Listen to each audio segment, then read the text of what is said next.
याकू आमे रेट कहबुनी गोटे प्रकार अवेयरनेस पई आस्तलु किंतु देखिलु जे याकर लोकान रे लाइसेंस नाही। ब्यूरो ऑफ इंडियन स्टैंडर्ड जहा को आमे बीआईएस कहू ताकर मिलित आमे कंज्यूमर राइट्स ऑर्गेनाइजेशन मिसी के आमे आस्तलु। याकू आमे रेट कहबुनी गोटे प्रकार अवेयरनेस पई आस्तलु किंतु देखिलु जे याकर लोकान रे लाइसेंस नाही।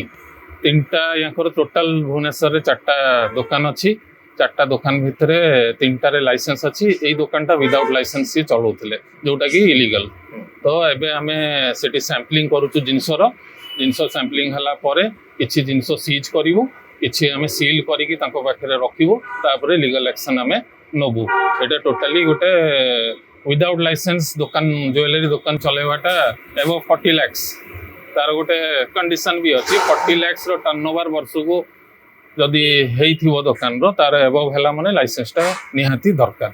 और जहाँ जिनस पाइलु आमे सबुगारे हॉलमार्किंग अच्छी एचयूड नंबर अच्छी से माने आरो दुकान रो आनी के एठी बिकुतले। सर एटा कंप्लीटली इलीगल ना लीगल सर? देखो जिनस गा लीगली अच्छी किंतु दुकान रे जेहेतु आपन तो गोटे सामान्य ग्रोसरी दुकान करिए माने आपन गोटे ट्रेड लाइसेंस टा नहीं कि ही दुकान करिवे। और ज्वेलरी दुकान माने बीआईएस लाइसेंस टा नबा निहाती दरकार। सर बीआईएस रे जो क्वालिटी आ उतार जिनसर कोन सब टेस्ट कला पर बीआईएस हॉलमार्क लगा हुए? देखो तार क्वालिटी माने हमर जेमति 24 कैरेट्स 916 जो हमर रहूची परसेंटेज टा तो 24 कैरेट 22 कैरेट 18 कैरेट रो तार ऊपर हमें हॉलमार्किंग टा दो क्वालिटी चेक कला परे सेटा। सर ये जो बीआईएस सर्टिफिकेट लाइसेंस नबा पाई किछि टंका लागु कि से? नहीं पूरा फ्री ऑफ कॉस्ट रे लाइसेंस टा ऑनलाइन होची किंतु ए माने करू नांती।